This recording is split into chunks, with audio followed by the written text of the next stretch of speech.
81A, right in the middle.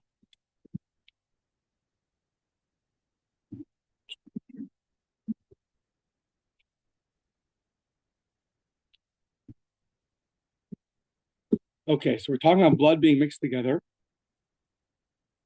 And we mentioned before, you have the chatas blood and the ola blood. Blood that's applied above the red line, mixed with blood applied below the red line. And the debate, Rabbi Eliezer and Chachamim, was, do you have this principle of viewing, rowing? Rabbi Eliezer says yes, and therefore, even when the blood's applied above the red line, any other blood that's mixed in that's not supposed to be there, you view as it's like water, and then the rest of the blood you apply below the red line, and you are good to go. So Amar Abaye, that's all true. Lo shanu elo chilas chatas v'ola. That's all true when you have the blood that's supposed to be applied onto the altar. That blood, if that's mixed together, so there you have a debate, Rabbi Eliezer and Chachamim. But let's say you have the remnant blood. We know that after there's the applications, the leftover blood gets poured. It's poured down in a special place on the horizontal part of the altar, on the base. Aval sod chatas va'ola divrei hakol makom ola makom shirayim. So right now, Abaye is saying is that if the remnant blood gets mixed together, so then you can just pour that in the place of the ola below the red line, and it'll trickle down. It'll trickle down to the actual horizontal part of the altar, and that's okay. And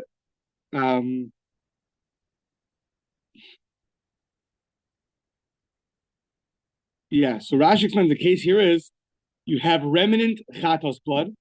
So chatos blood that was already applied, now it's the remnants, mixed together with ola blood that has not yet been applied.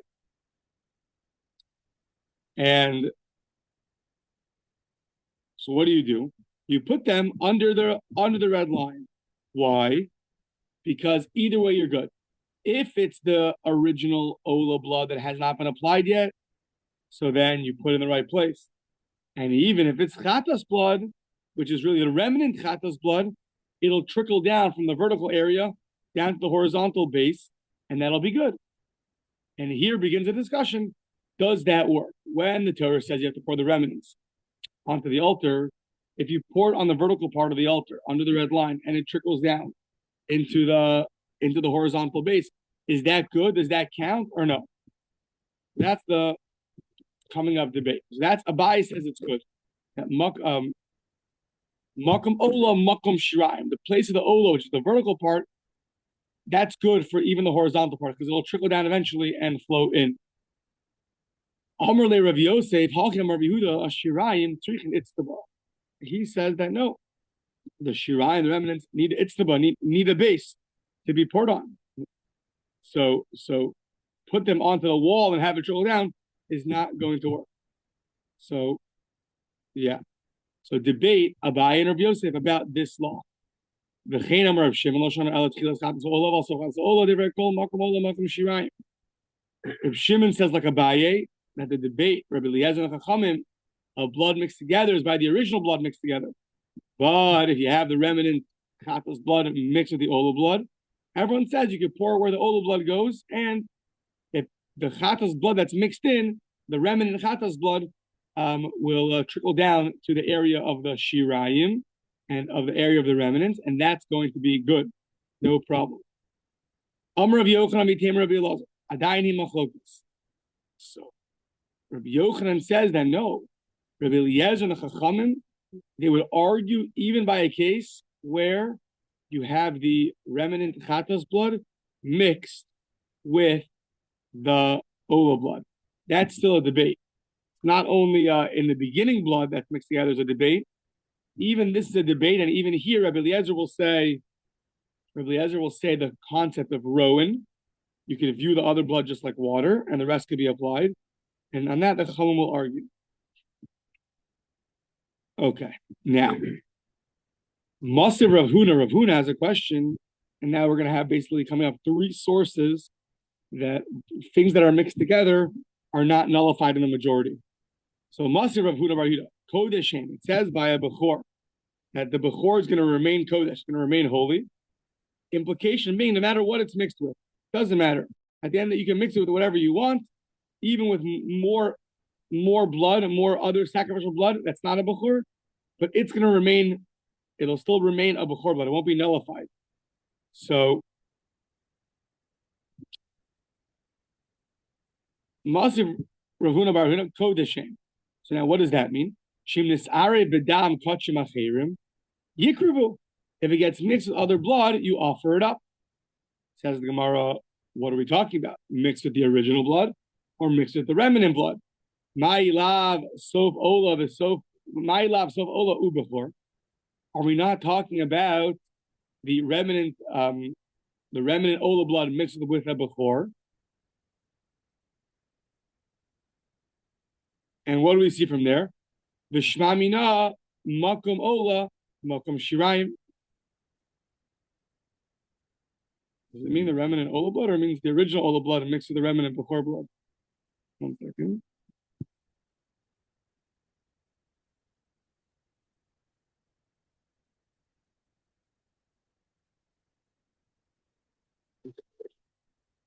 Yeah, no, but which blood are we talking about? The original ola blood? No, the original bechor blood, and the remnant of the ola. Yeah, remnant ola blood and original bechor blood. So what do you see? Remnant ola blood and original bechor blood. Where do you apply it? On the wall. On the wall, not on the base. So what do you see from there? Shma mina makom ola makom shirayim. Oh, I'll prove to Abaye that the place of the vertical placement of the blood will suffice for the remnant blood. It will just trickle down. Says the Gemara, how did you know to apply this mixture with remnant ola blood? Lo, chilas ola bechor, and it happens that the original ola and bechor blood are both applied in the same place, so you're good to go. But you have no proof that remnant blood can be applied where original blood is placed. So says the Gemara, hold on. If we're talking about original blood, so what's your novelty? You have ola blood and bechor blood has not been applied yet, mixed together. You apply it under the red line. Well, yeah, what else should you do? So says Gemara, no, there's a big difference. There's a big novelty here. What's the big novelty?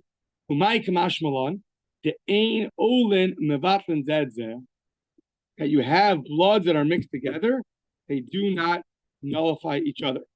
Even if one has more than the other, even if you have more ola blood than bechor blood, the bechor blood is not going to be nullified in the ola blood. It'll retain its status. Says the Gemara, we know that already from somewhere else. We know that already from the blood of the bull and the blood of the goat. On Yom Kippur, they get mixed together, and yet the Torah still refers to them by their name. So what do you see? That blood that's mixed together is not nullified. But you have the blood of the par and the dam of the seir, and we're assuming that they get mixed together. The bull, the blood of the bull and the blood of the goat. In one of your, either we had earlier 43, 47, 48 applications total. But before you apply it inside the Kodesh HaKodashim or the Kodesh, you have to mix it together. So and what do you see? Which one has more blood? So Rashi says everyone knows that the bull blood is more than the goat blood. And yet what do you see? The Torah still refers to it as goat blood. Why? It shouldn't be nullified? Nope. Says the Gemara, Tanahi. There's a machlokes Tanaim if you learn from Bechor, Kodeshem, or you learn from Yom Kippur. So, some learn from here and some learn from there. Okay. Now, Masiv Rav Aviku ben Aaron Asadam Vizarku Asadam. This is talking about bringing korbanos. It says that the Kohanim should hikribu. They should bring up the blood, and then it could have just said, and they apply the blood. They throw the blood, vizarku, but then it said blood again, vizarku asadam. Meaning, it says they bring up the blood and they throw up the blood. Why'd you mention blood again? That's what we're talking about. So the krivu b'nei Aaron es hadam, vizarku es hadam. Ma Talmud lomar dam dam. Why does it say dam twice? Sheyachol. So now we have a long exposition. Sheyachol ein li'ela elushin is aru bit murasa. You would have thought that it's only blood that's mixed together with its exchange blood. Meaning, we're going to learn that this is talking about blood that's mixed together, and you can still apply it. You would have thought that only applies to blood, which is mixed together with its own tamura, meaning tamura is you take an offering, you exchange its sanctity onto another offering. So maybe if both of these offerings of blood got mixed together, so then you could apply it. So you can bring it up even when they're even they're alive. Was it when they're alive? You can bring it when they're mixed together.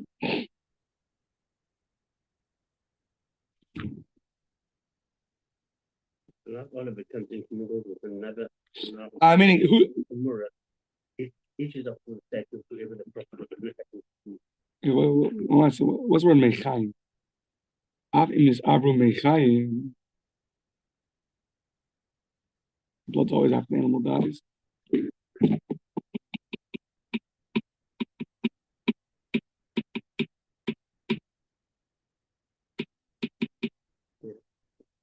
I don't know. Okay, so that you would have thought that only comes to teach you that the blood mixed together with its tamura, its exchanged offering. If that blood gets mixed together, then you could apply it. Oh, that's what it means. Sha'af mechaim tikarev, because no, that's what it means. Even when the first animal is still alive, let's say you designate an animal. I think that's what it means. You designate an animal, and then you lost it, and then you exchange its sanctity onto another animal. So, well, you could still bring up the first animal. It never loses its full sanctity, right? So since you can bring up that animal, even now that it's not alive anymore and its blood is mixed together, you can still apply it. I think that's true. So, minayin, how do you know the rabos toda of shlomim? How do you know that if toda blood and shlomim blood is mixed together, so that you could also apply? So marbani toda v'shlomim.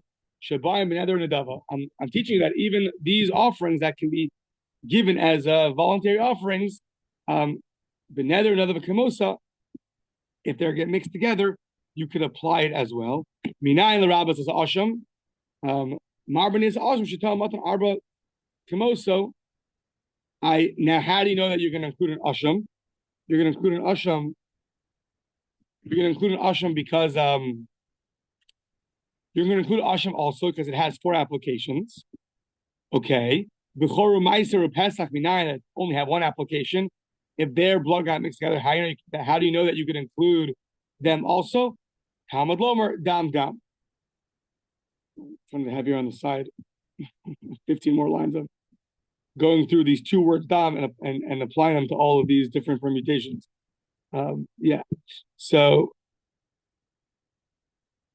dam dam comes to include all of these cases. The blood that's mixed together, it can be applied. Now, what are we talking about?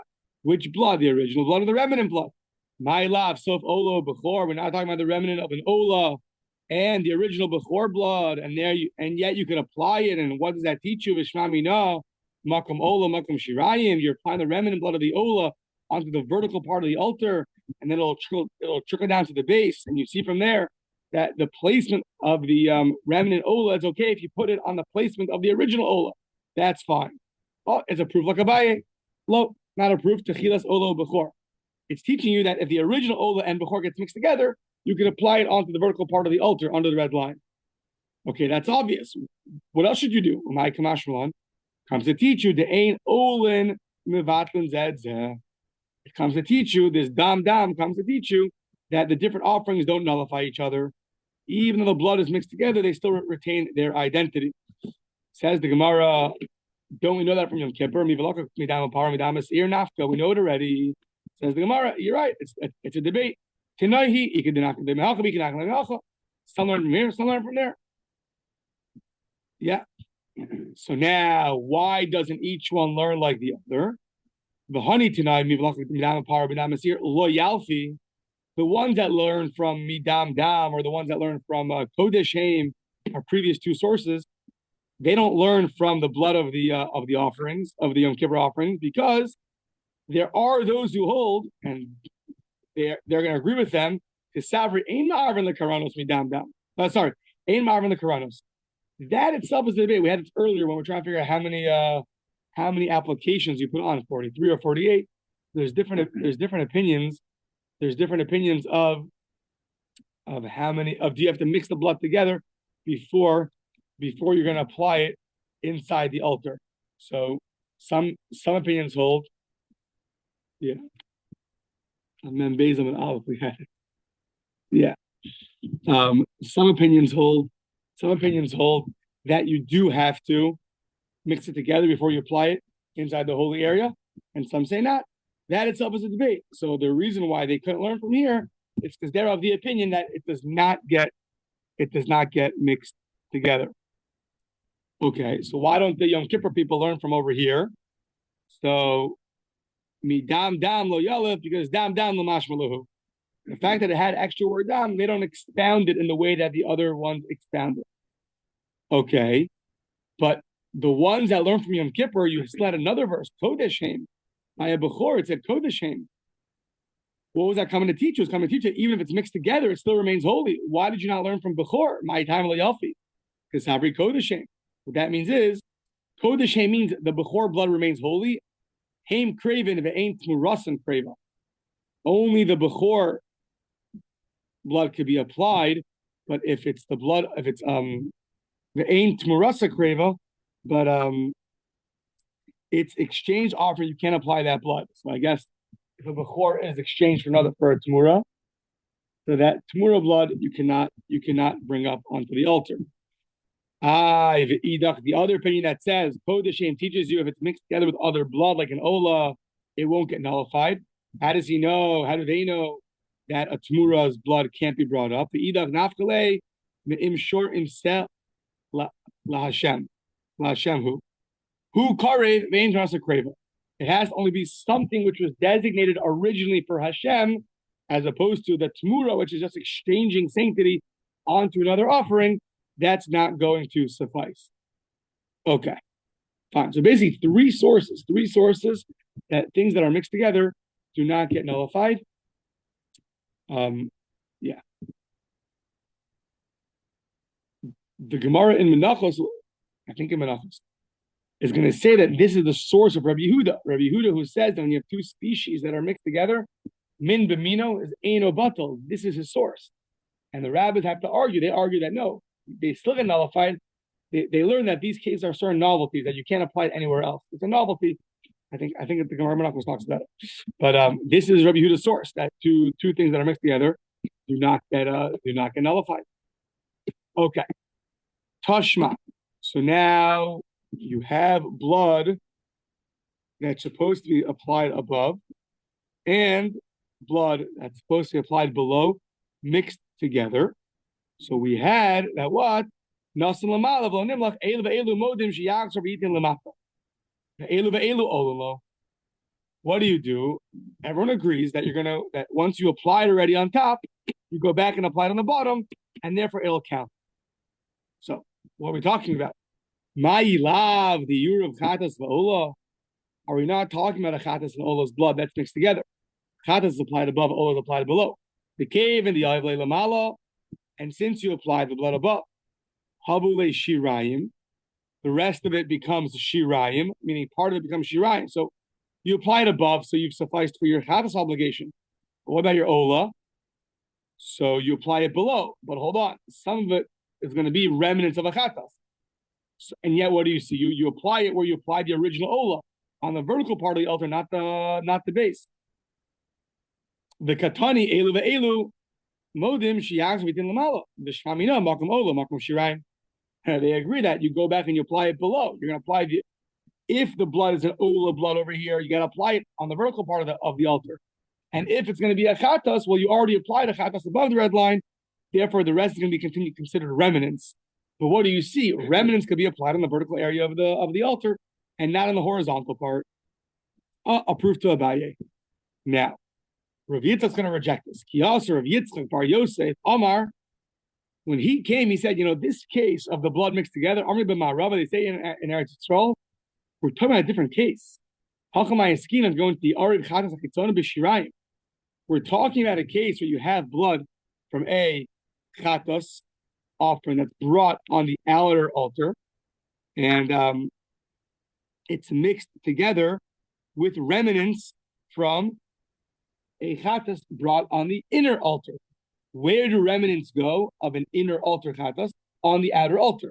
But what's mixed together is chatas achitzona, the original application of a chatas achitzona, of an outer chatas offering, mixed together with the remnants of a inner chatas offering. That's what we're talking about. Yeah. And there we say that you're going to apply above the red line for the chatas, hachitzona, the outer chatas, and then you're going to apply below. It's like, why are you applying below on the vertical part? If it's shirayim.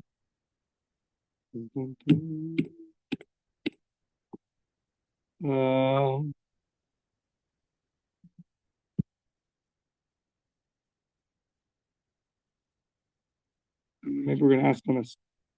If you have a chatas blood, it's mixed together with other chatas blood. One is the outer chatas offering. That goes above the red line. The remnants go to the base. So why would you apply anything below the red line on the vertical area? I'm sure Rashi says. 1 second.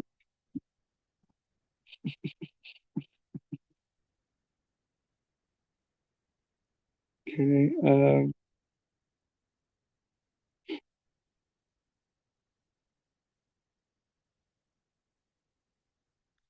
Yeah, it sounds like he learns. Interesting case. So what are you saying? You apply both of them on the base, right? No, you apply the mixture on the upper half of the altar. Yeah. Inner chatas remnants are now mixed with the other chatas remnants. Fine. Rabbis rule in accordance with these Tanaim, who hold that both of these types of remnants are Poured poured out. on the same part of the altar. Right. Therefore, the mixture can also be poured there. However, the Kohen has taken the counsel before applying the mixture above the line, he was told to Not to discard do. all into the canal. Right. So it's a b'di'ev. But the point is that you're not applying it under the red line on the vertical part. Afterwards. Until now, we understood that if the case was a chatas and a ola, you're applying it on the vertical part, above the red line and below the red line. Once you're saying it's a case of two chatas offerings, you'll apply it above the red line because that's where a chatas goes. Now the offering becomes remnants, so that you only apply on the base. You don't go and apply it on the vertical part.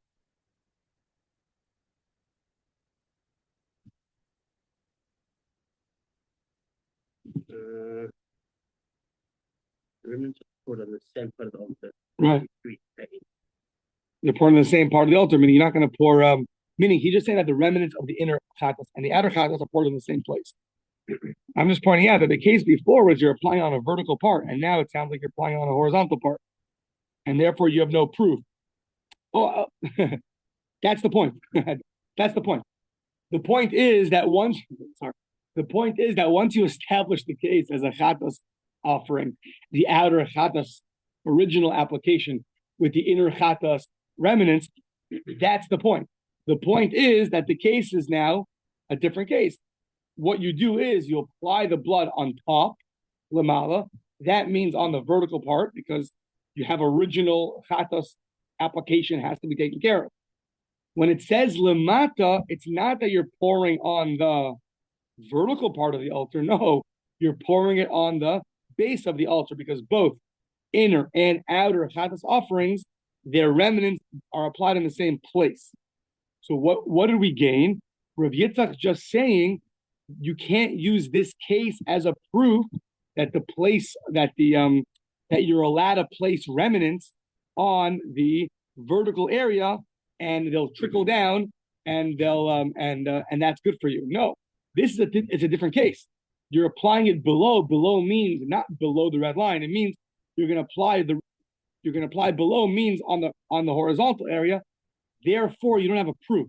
We want to bring this case as a proof. It says lamala lamata, and we established it to be talking about in ola and achatas, and we're saying that we want to prove that below the red line you're applying the original ola with the remnants of achatas. And what do you see? Remnants can be applied where original application can be applied, and it'll still count as applying it in a place of the remnants.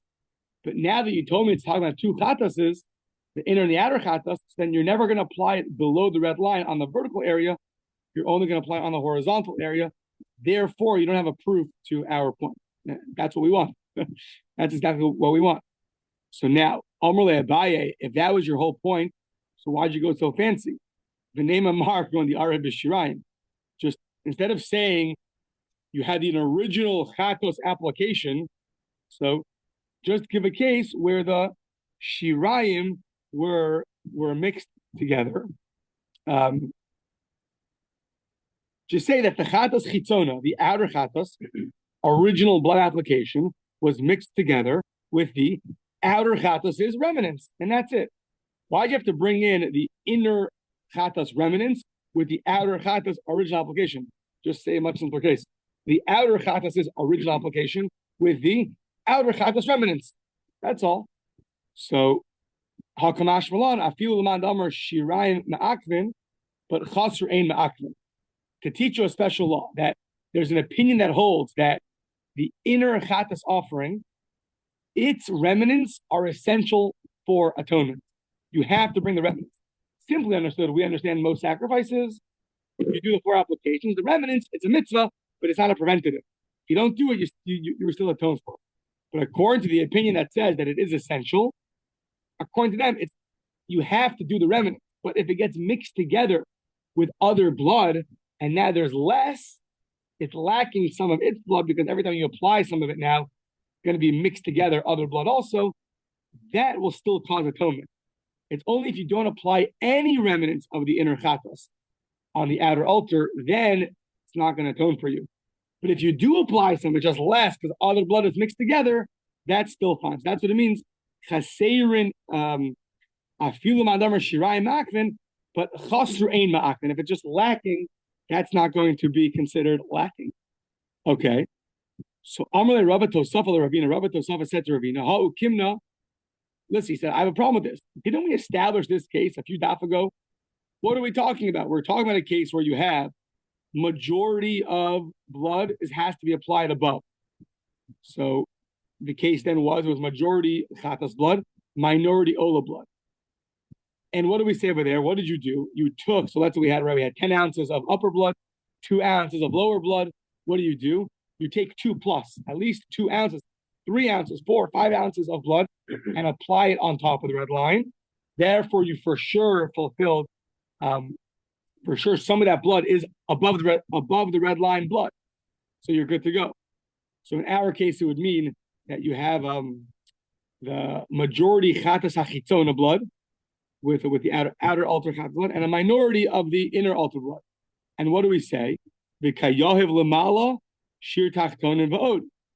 And we said over there that you have to apply a little bit more than the lower blood to make sure you got your upper blood obligation in. So, okay, so now why is this a question? So,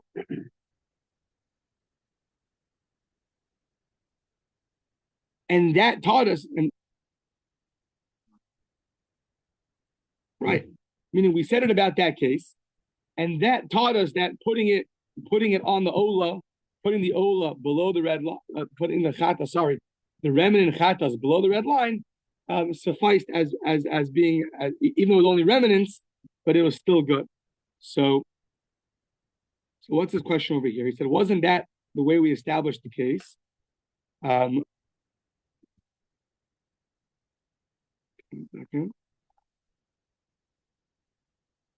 Meaning, and there was a novelty.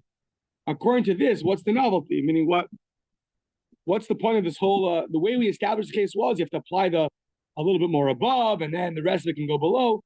If it's just 2 chatases, one the original application, one is the shirayim. So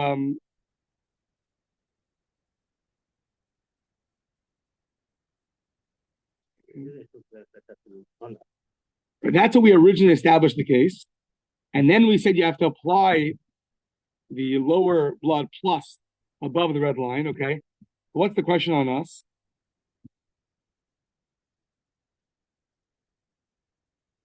Why bring in The chatas and the remnants. why bring in the other in the river?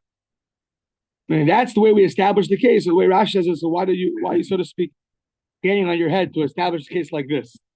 That was a better case. That was more of a novel case. That case made more sense. But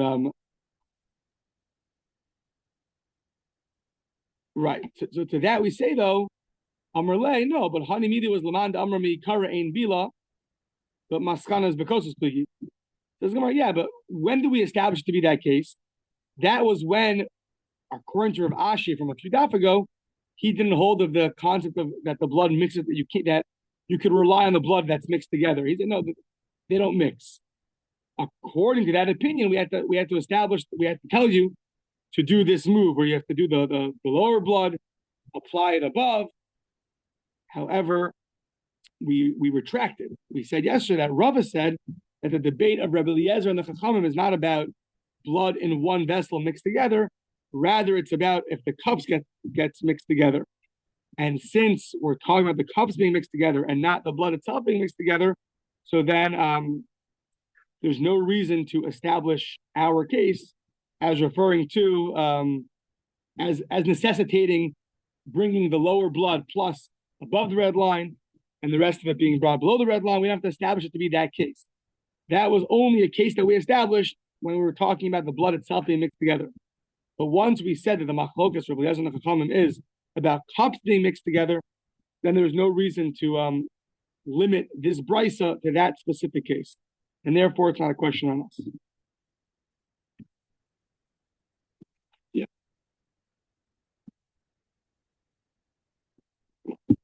Okay. At the end of the day, it sounds like two opinions. Does remnant blood applied where original blood is applied on the vertical area and then trickle down to the horizontal area? That's really a debate. Abai and Rav Yosef. Yeah. Okay. Next Mishnah. So more blood being mixed together. Hanitonin bifnim, blood that's usually placed on the inner altar. If that blood gets mixed with blood on the outer altar, so inner altar blood gets mixed with outer altar blood. Yishbechul ama, you spill it all out to the channel. Now, yeah. And here, Rebbe Eliezer doesn't argue. He doesn't have any kind of way of viewing. You can't view the blood as if it is water. We'll see why, but he doesn't say that here. So, fine, that's all. Now, nasan b'chutz, v'chadzer v'nasan b'fnim, kasher. You have blood from an inner altar and an outer altar mixed together. So what do? You apply the blood on the outer altar, and then you go and apply it on the inner altar.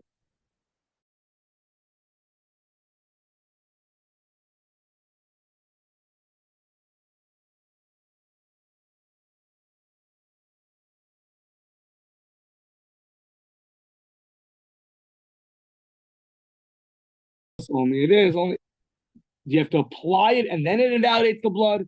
Just walking it in invalidates the blood. So if you go and take a mix of blood that's on the inner and outer altar, and you apply it on the inner altar, and then you want to go outside and apply it on the outer altar, that's going to be no good. Rabbi Akiva, so nasan b'chutz v'chazer nasan b'fnim kasher. B'fnim v'chazer v'nasan b'chutz, Rabbi Akiva posel.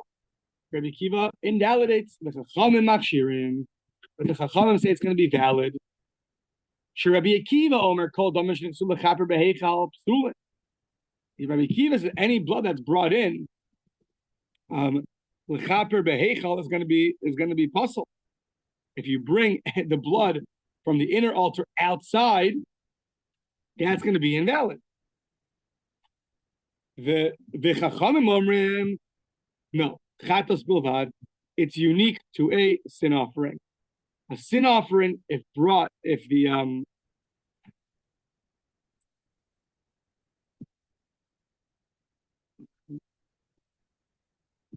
you take a sin offering's blood from the inside and bring it outside, so then by the sin offering it's going to be invalid, but by the other offerings it's not going to be invalid.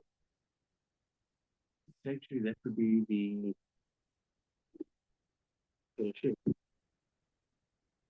that would be inside. was essentially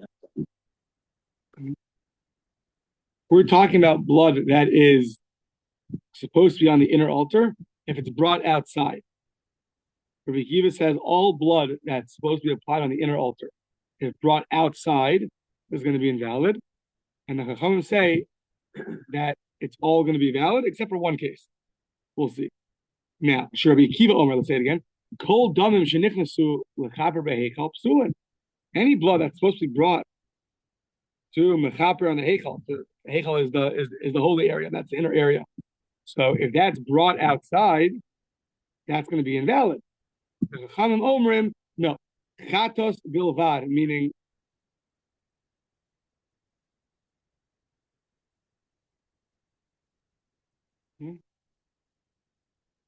chatos bilvad here means an outer sin offering, no?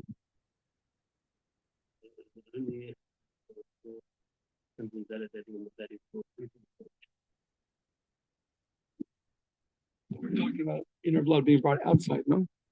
Did I confuse it? All the way around, let's see. And then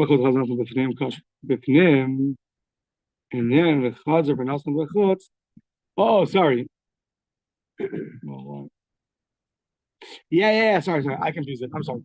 If the outer blood is brought inside, well, let's say our case, it's mixed together, and now you go and apply it first on the inner altar. So you have outer blood that's brought inside. Now that blood is invalid. So thank you. So when you bring it back outside, you can't use it anymore. So outer blood that's brought inside is going to be invalid. Rabbi Akiva posel, he invalidates. The Chachamim Makshir, and they say outer blood that's brought inside does not invalidate. Rabbi Akiva Omer called up and any outer blood that's brought inside is going to be invalid. The Chachamim Omer, no, only a chatas bilvad, only an outer chatas offering. If that's brought inside, that's going to be invalid. We'll see. They have a verse. Rabbi Eliezer Omer Afa Asham, even an Asham that's brought, usually brought on the outside, if that's brought inside, that's going to be invalid.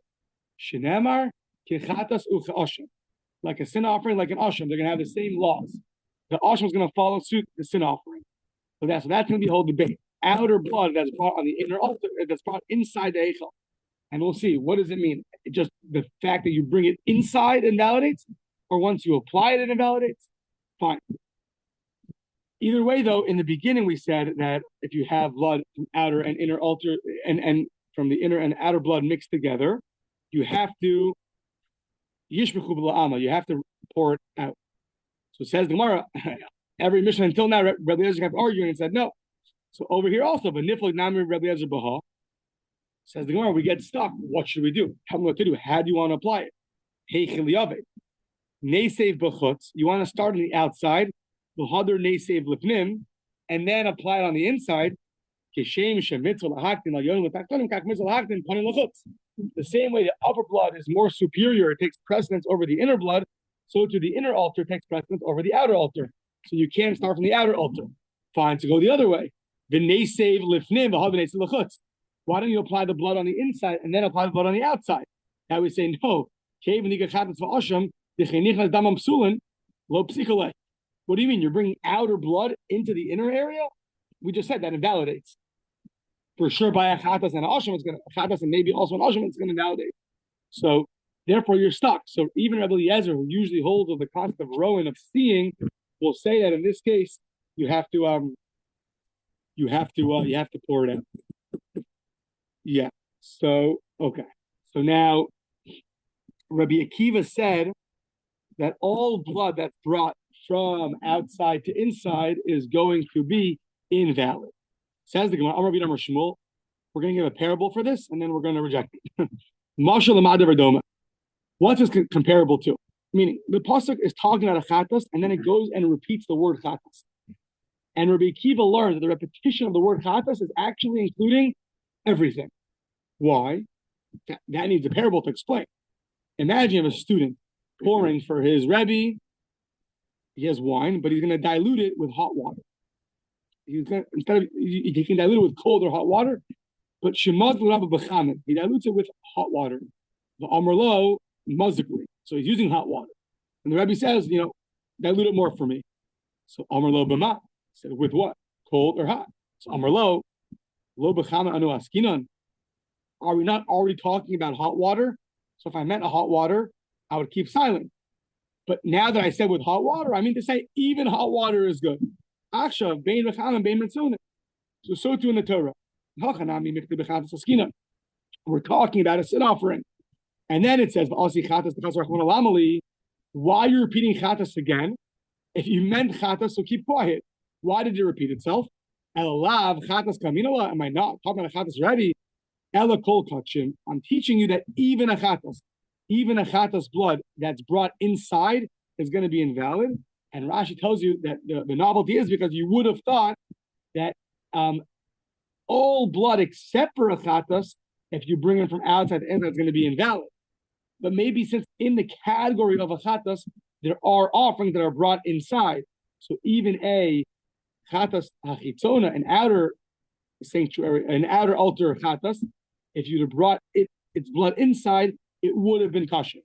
And that the Torah tells you, it repeats chatas to teach you that for sure all other offerings are going to be invalidated if they're brought inside, and even a chatas, and that's what it had to repeat it. And then we're going to reject this first thing tomorrow.